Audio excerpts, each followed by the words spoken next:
Mwahaha. Why the mwahaha? Has your cunning plan come to fruition? Are you about to take over the world?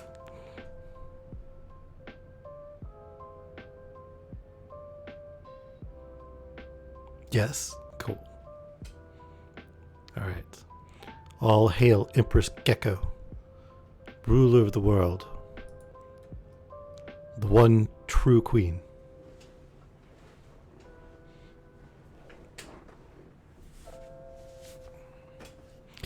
I'm sensing a suspicious lack of hails.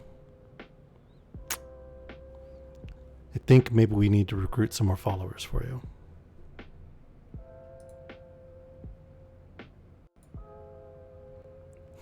You can't hail yourself.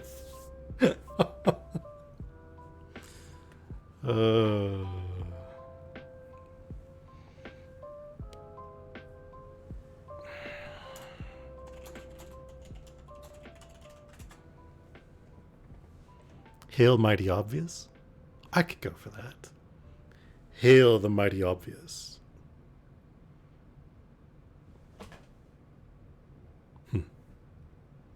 I don't know. Do I really have to be mighty?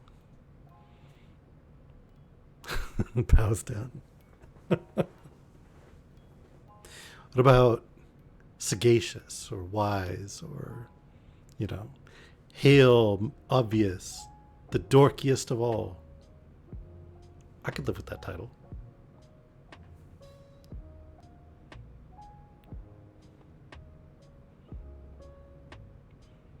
Obvious Emperor of the Dorks. Hey, Sparky. What do you think? Obvious the Mighty, Mighty Obvious, or King of the Dorks?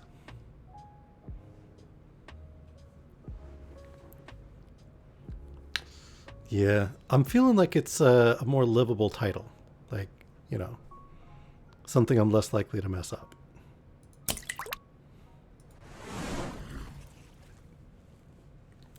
Oh, hoodie's already too warm. Haven't even drank tea yet.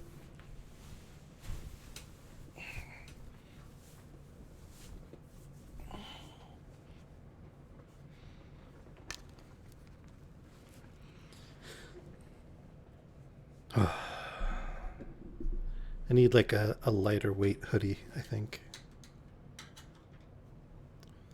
Of leave some bills. Thanks, Vela. It is, isn't it? I really need to run the update and add the new designs to it, though. I keep neglecting to do that.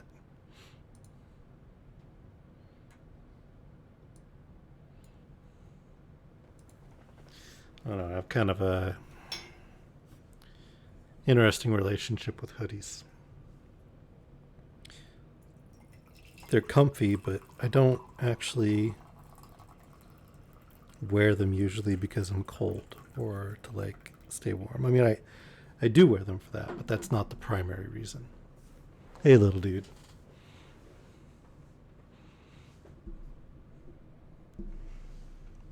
Well, I kind of like psychological armor in a way. Make me feel more secure. I suppose that's not a very hail the mighty thing to say, but I'm okay with that.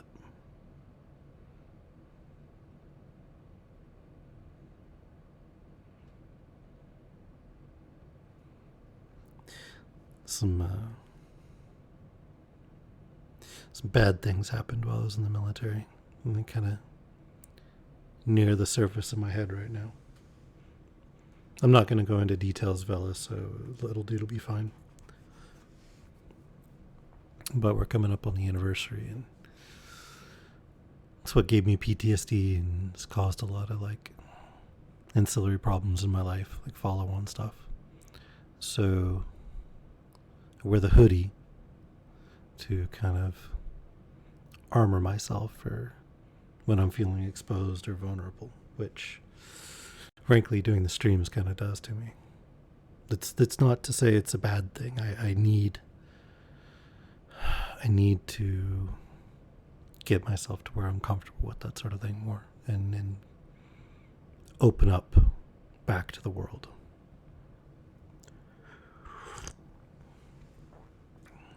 That's another aspect of why I started streaming it all. My therapist is oh so proud of me for it. Of course, she also keeps trying to fix me. I don't think that I'm fixable. Just hurt.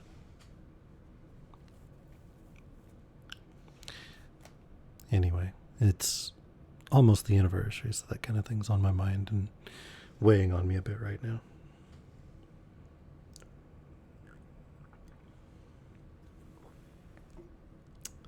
I keep coming close to just trying to pull back from everything and crawl into a cave and pull the rock in front of it and then not come out.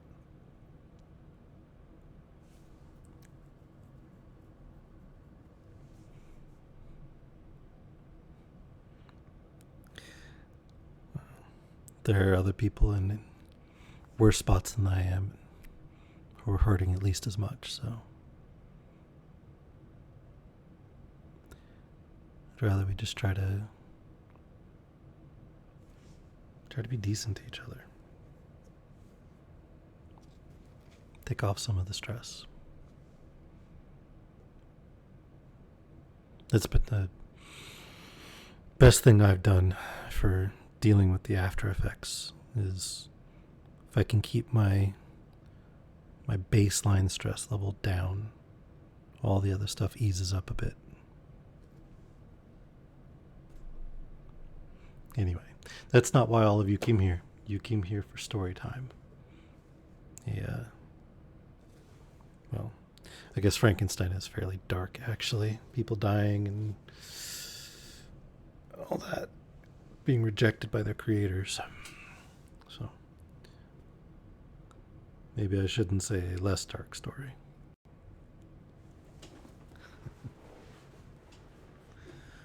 But the stories are the point. At least I hope they are.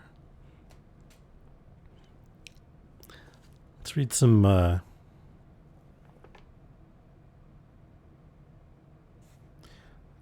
folk tales for a minute.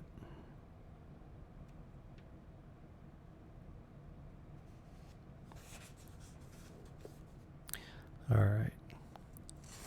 So you might have heard this one before, but maybe under a different title. Let's see if you guys can guess what the story is. Once upon a time, there was a dear little girl who was loved by everyone who looked at her, but most of all by her grandmother, and there was nothing that she would not have given to the child. Once, she gave her a little cap of red velvet, which suited her so well that she would never wear anything else, so she was always called Little Red Cap. One day her mother said to her, "Come, Little Red Cap, here is a piece of cake and a bottle of wine. Take them to your grandmother. She is ill and weak, and they will do her good. Set out before it gets hot, and when you are going, walk nicely and quietly, and do not run off the path, or you may fall and break the bottle, and then your grandmother will get nothing. And when you go into her room, don't forget to say good morning, and don't peep into every corner before you do it." "I will take great care," said Little Red Cap to her mother, and gave her hand on it. The grandmother lived out in the wood, half a league from the village, and just as Little Red Cap entered the wood, a wolf met her. Red Cap did not know what a wicked creature he was, and was not at all afraid of him. "Good day, Little Red Cap," said he. "Thank you kindly, Wolf." "Whither away so early, Little Red Cap?" "To my grandmother's." "What have you got in your apron?" "Cake and wine. Yesterday was baking day, so poor sick grandmother is to have something good to make her stronger." "Where does your grandmother live, Little Red Cap?" "A good quarter of a league farther on in the wood. Her house stands under the 3 large oak trees. The nut trees are just below. You surely must know it," replied Little Red Cap. The wolf thought to himself, What a tender young creature. What a nice, plump mouthful. She will be better to eat than the old woman. I must act craftily, so as to catch both. So he walked for a short time by the side of Little Redcap. And then he said, See, Little Redcap, how pretty the flowers are about here. Why do you not look round? I believe, too, that you do not hear how sweetly the little birds are singing. You walk gravely along as if you were going to school, while everything else out here in the wood is merry. Little Redcap raised her eyes, and when she saw the sunbeams dancing here and there through the trees, and pretty flowers growing everywhere, she thought, Suppose I take grandmother a fresh nosegay. That would please her too. It is so early in the day that I shall still get there in good time. And so she ran from the path into the wood to look for flowers. And whenever she had picked one, she fancied that she saw a still prettier one farther on, and ran after it, and so got deeper and deeper into the wood. Meanwhile, the wolf ran straight to the grandmother's house and knocked at the door. Who is there? Little Redcap, replied the wolf. She is bringing cake and wine. Open the door. Lift the latch, called out the grandmother. I am too weak and cannot get up. The wolf lifted the latch. The door flew open, and without saying a word, he went straight to the grandmother's bed and devoured her. Then he put on her clothes, dressed himself in her cap, laid himself in bed, and drew the curtains. Little Redcap, however, had been running about picking flowers, and when she had gathered so many that she could carry no more, she remembered her grandmother and set out on the way to her. She was surprised to find the cottage door standing open, and when she went into the room, she had such a strange feeling that she said to herself, Oh dear, how uneasy I feel today, and at other times I like being with grandmother so much. She called out, Good morning, but received no answer. So she went to the bed and drew back the curtains. There her grandmother, with her cap pulled far over her face, and looking very strange. Oh, grandmother, she said, what big ears you have. The better to hear you with, my child, was the reply. But grandmother, what big eyes you have, she said. The better to see you with, my dear. But grandmother, what large hands you have. The better to hug you with. Oh, but grandmother, what a terrible big mouth you have. The better to eat you with. And scarcely had the wolf said this, than with one bound he was out of bed and swallowed up Redcap. When the wolf had appeased his appetite, he lay down again in the bed, fell asleep, and began to snore very loud. The huntsman was just passing the house, and thought to himself, How the old woman is snoring. I must just see if she wants anything. So he went into the room, and when he came to the bed, he saw that the wolf was lying in it. Do I find thee here, thou old sinner? Said he. I have long sought thee.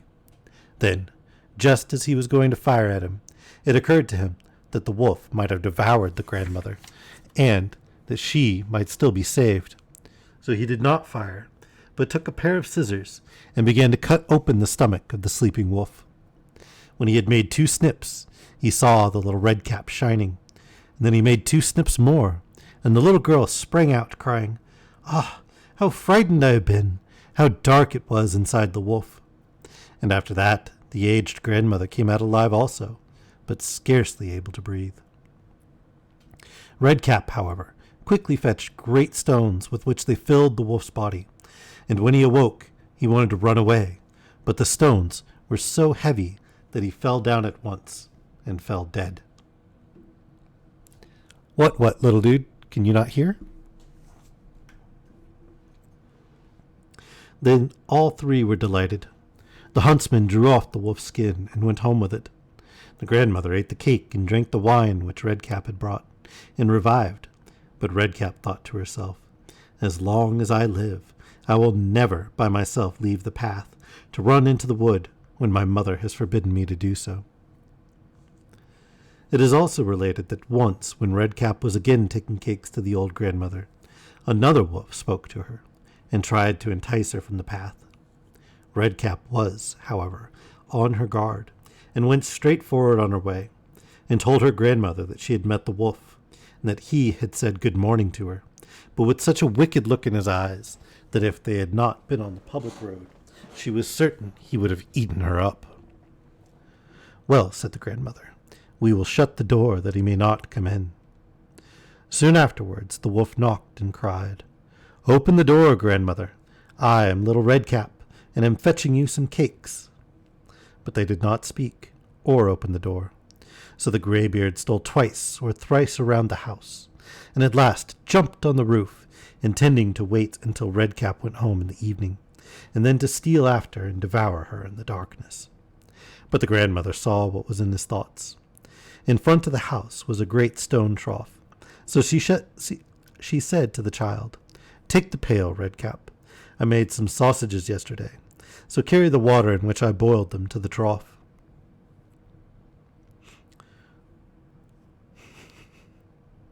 Redcap carried until the great trough was quite full. Then the smell of the sausages reached the wolf, and he sniffed and peeped down, and at last stretched out his neck so far that he could no longer keep his footing and began to slip, and slipped down from the roof into the great trough and was drowned. But Redcap went joyously home, and never did anything to harm anyone.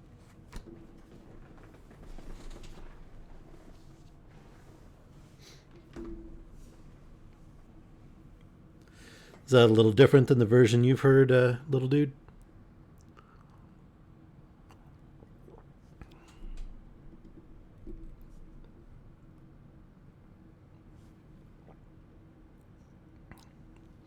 Did you like this version better or worse?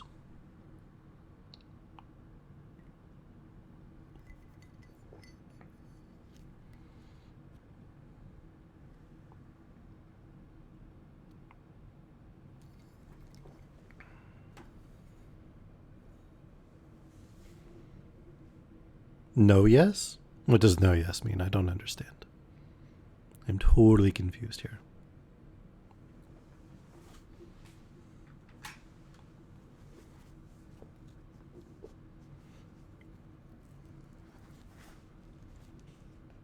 No. Valak, could you translate? I'm thoroughly confused.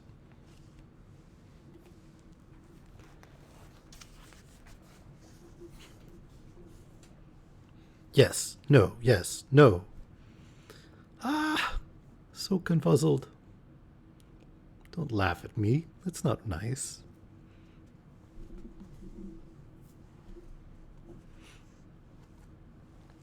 So we were reading Frankenstein. Welcome to your everyday. And the creature had accosted Frankenstein and demanded that he make him a companion, someone to live his days with, so that he need not be alone. And he promised to go far from the abode of any man and live a quiet life, if only Frankenstein granted his desire.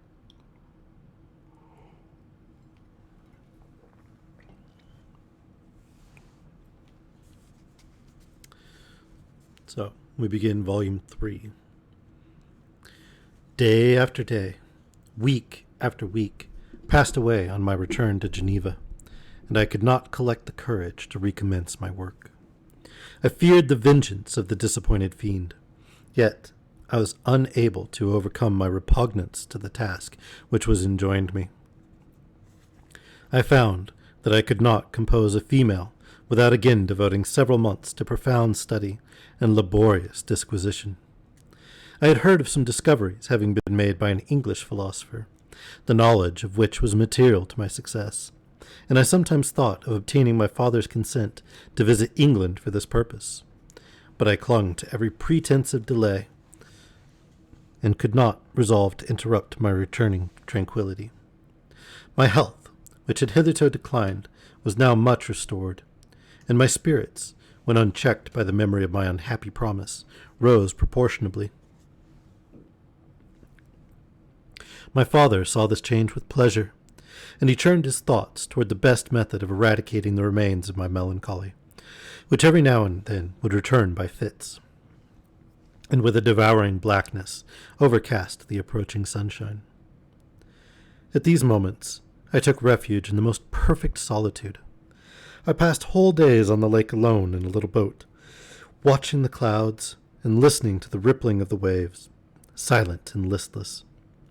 But the fresh air and bright sun seldom failed to restore me to some degree of composure, and on my return I met the salutations of my friends with a readier smile and a more cheerful heart.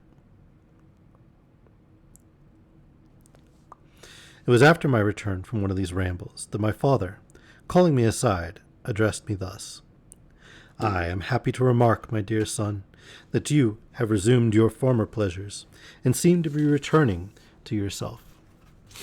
And yet you are still unhappy, and still avoid our society. For some time I was lost in conjecture as to the cause of this, but yesterday an idea struck me, and if it is well founded, I conjure you to avow it. Reserve on such a point would be not only useless, but draw down treble misery on us all." I trembled violently at this exordium, and my father continued: "I confess, my son, that I have always looked forward to your marriage with your cousin as the tie of our domestic comfort, and the stay of my declining years. You were attached to each other from your earliest infancy. You studied together, and appeared in dispositions and tastes entirely suited to one another. But so blind is the experience of man, that what I conceived to be the best assistance to my plan may have entirely destroyed it. You, perhaps, regard her as your sister, without any wish that she might become your wife. Nay, you may have met with another whom you may love, and considering yourself as bound in honor to your cousin, this struggle may occasion the poignant misery which you appear to feel."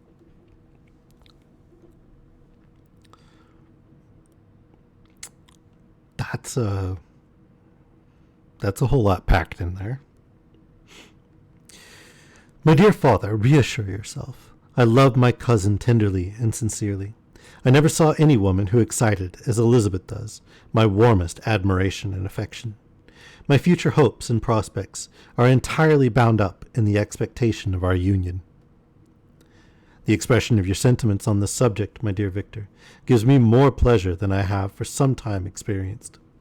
If you feel thus, we shall assuredly be happy, however present events may cast a gloom over us. But it is this gloom which appears to have taken so strong a hold of your mind that I wish to dissipate. Tell me, therefore, whether you object to an immediate solemnization of the marriage. We have been unfortunate, and recent events have drawn us from that everyday tranquillity befitting my years and infirmities.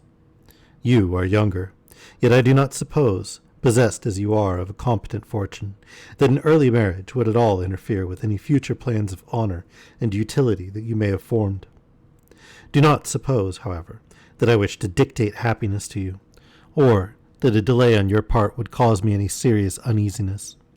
Interpret my words with candor, and answer me, I conjure you, with confidence and sincerity."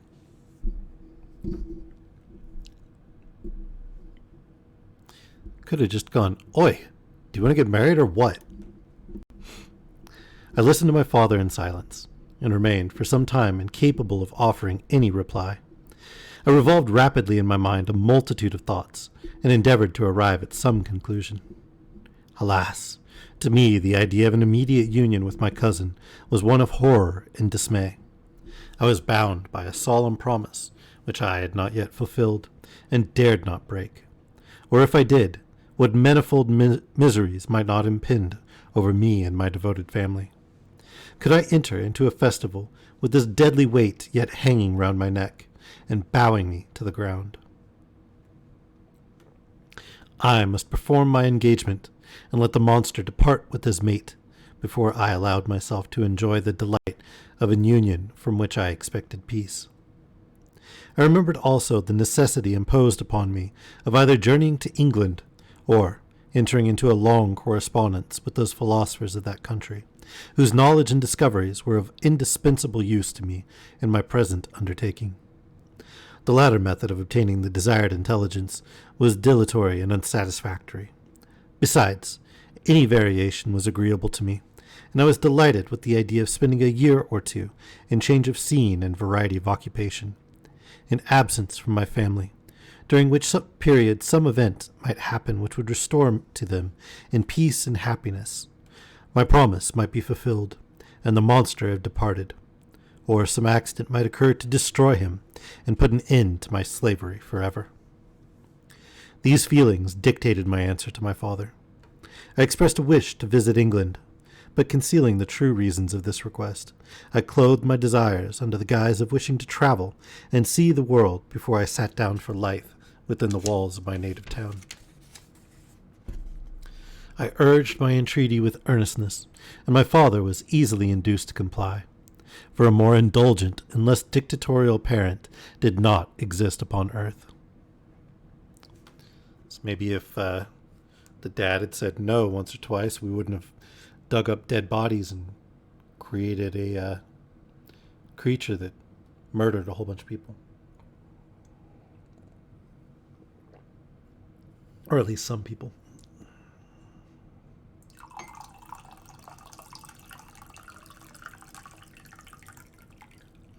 I feel like a good no in there somewhere would have kept us from playing with corpses.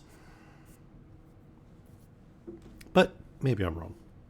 Maybe he was doomed to that anyway.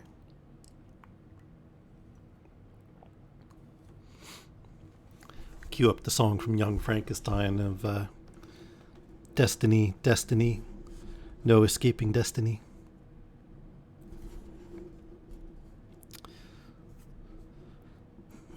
Our plan was soon arranged. I should travel to Strasbourg, where Clerval would join me. Some short time would be spent in the towns of Holland, and our principal stay would be in England. We should return by France, and it was agreed that the tour should occupy the space of 2 years. Okay, Gecko, thanks for coming by.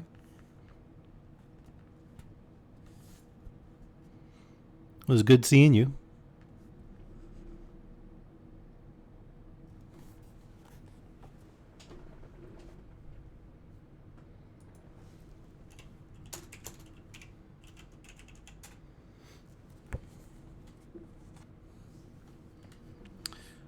Alright, where was I? My father pleased himself with the reflection that my union with Elizabeth should take place immediately on my return to Geneva. These 2 years, said he, will pass swiftly, and it will be the last delay that will oppose itself to your happiness. And indeed, I earnestly desire that period to arrive, when we shall all be united, and neither hopes or fears arise to disturb our domestic calm. I am content, I replied, with your arrangement. By that time, we shall both have become wiser, and I hope happier than we at present are. I sighed, but my father kindly forbore to question me further concerning the cause of my dejection. He hoped that new scenes and the amusement of traveling would restore my tranquillity.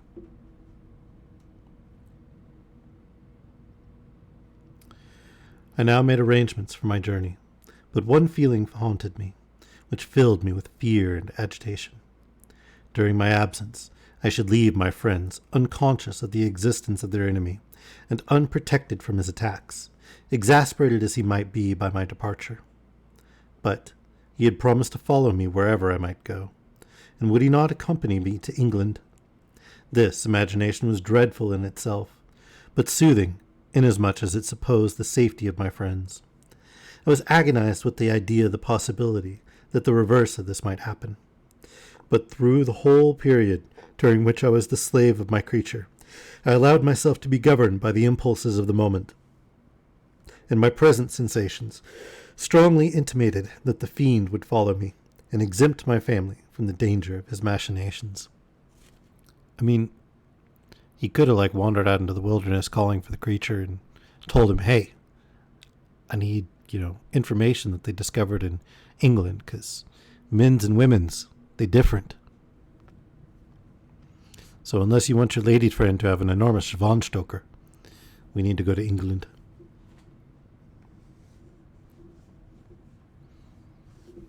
I don't know.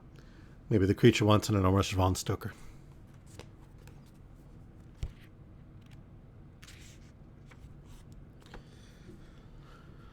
Gotta admit, I'm not feeling it today, guys. I'm sorry.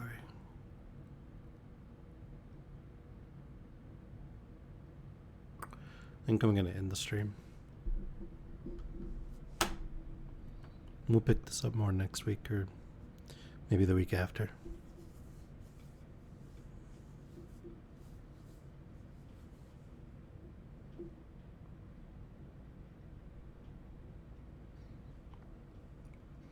All right.